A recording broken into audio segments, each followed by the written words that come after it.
Hi everyone, it's Dave here from davestravelpages.com, and this is day one of my cycling trip around Greece. It begins and finishes here in Athens, and on day one I'm going to leave here from literally my doorstep, head down to Marathon, which is about 40 kilometres away, take a look at some archaeological sites, and then pedal on another 30 kilometres to my accommodation for the night.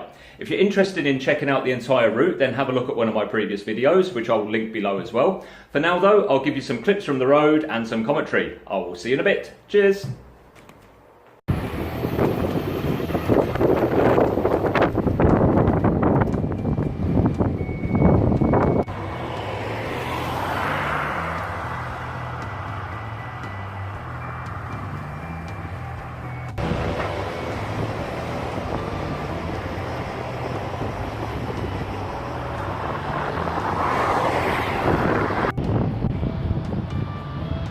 Hi there, so I'm about 14 kilometres into the journey, and that's my bike there, and I saw this little coffee bike shop, so I thought I'd stop by.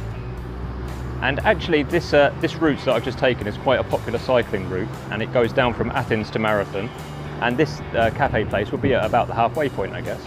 Unfortunately it's closed, so we can't see what's in there today, but it seems to be like a bike shop stroke cafe. So I was going to get a cup of tea here or a coffee, but it doesn't look like it's going to work out that way. I like the door handle, and also the tea pigs, which is quite cool. Anyway, it doesn't look like I can have my coffee here, so I'm going to carry on cycling towards Marathon. So I will catch you in a bit. Well, I stopped by the Sanctuary of the Egyptian Gods, but to be honest, it was a little bit underwhelming. So I stayed here instead and had a quick snack and had a drink. As you can probably tell due to the wind, you should probably pick it up on the microphone and the waves, it's quite windy here right now. And it's all blowing in the wrong direction, so that's quite good. But the cycling's been pretty easy so far. That's the bike I'm riding, which is the Stanford Skylander, and I'm going to be reviewing that as the trip goes on. So I'm going to go to the next place in Marathon now, which is the tomb of the Athenians. I'll speak to you from there.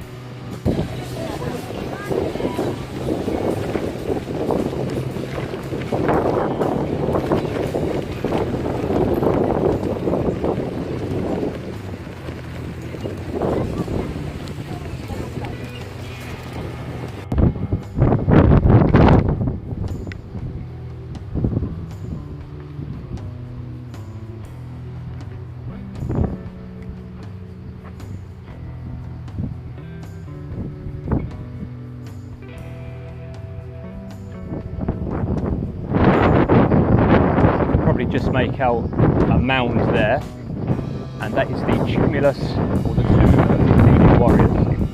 So this was from the famous Battle of Marathon, which is where we get the legend of the marathon runner from. Ran from Marathon to Athens to declare victory. I originally thought it was to warn the Athenians of an invading force, but that's not right. It was to claim victory apparently. Maybe it's a myth, maybe nobody really knows what happened. So in the battle, apparently 6,900 Persians died and 192 Athenians who were buried in that tomb. I've not actually seen any reference to see if it's been excavated or not. Maybe we'll come across some signposts later on.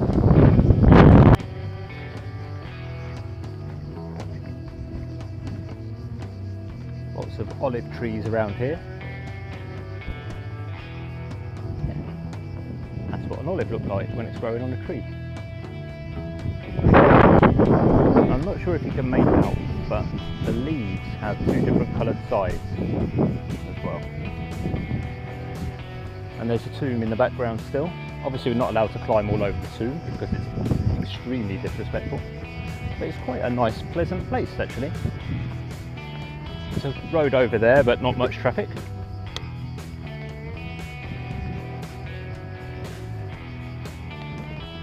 But in the way of things to see, I guess, well, it is just the tumulus really, so it's not the most spectacular archaeological site, but perhaps one of the more historic.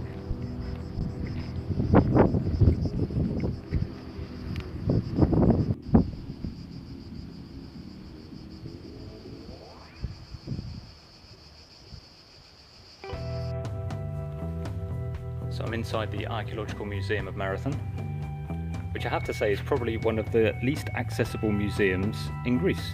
It's kind of tucked away several kilometres up a country road track, a narrow single track just through farmland. It's quite interesting when you get here. It shows the cemetery, explains a bit about the Battle of Marathon. And these are two grave sites in front of us, which are circular. So with the visit to the museum over, I'm going to try and find somewhere for lunch, head to Marathon Dam, and then finally head to my accommodation for the evening.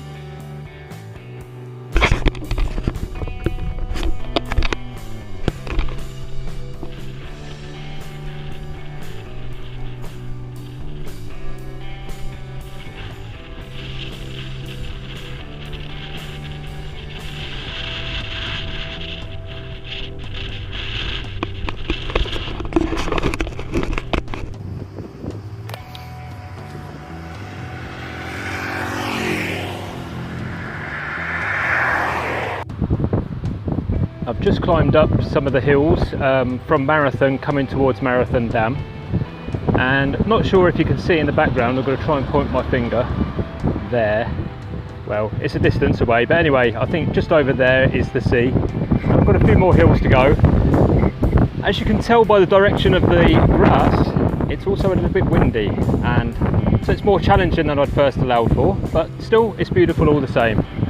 So I'm going to crack on and get to Marathon Dam. So there we have Marathon Dam. I have to say it's quite unusual to see this much fresh water in Greece.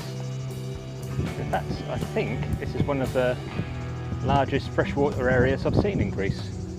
I know there's a few more to the north, and there's a one-way road system going across there. You can just see the traffic coming across the bridge now. So I cycled up to the hills to get here, and presumably I'm going to cycle down some hills on the other side, but we'll see if that actually happens or not.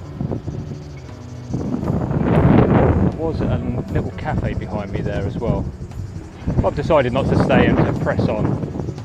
Anyway, there we go, that is Marathon Dam.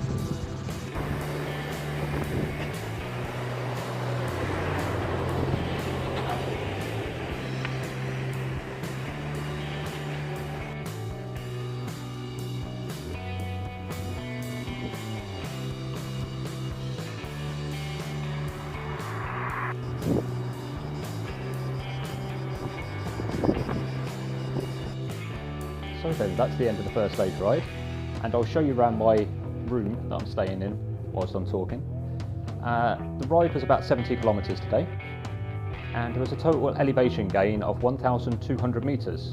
So it was quite a tough one in the end. There was a side wind, temperatures got to about 36 degrees at the hottest part of the day, but it was very beautiful.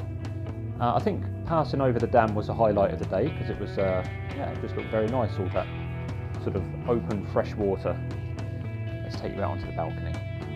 I think I just missed the sunset, but I've got my own balcony there, and there's probably just make out my clothes drying. As I mentioned, I need to wash my clothes every night because I wanted to limit the amount of stuff I was taking with me. And there's the bathroom. So tomorrow then, I'm going to head to Thebes. I'm expecting an easy day tomorrow. It should be relatively flat, about 60 kilometres. And that's all I've got to say. Thank you very much for watching. Thumbs up if you like the video, subscribe to the channel, and I'll catch you next time. Cheers for now.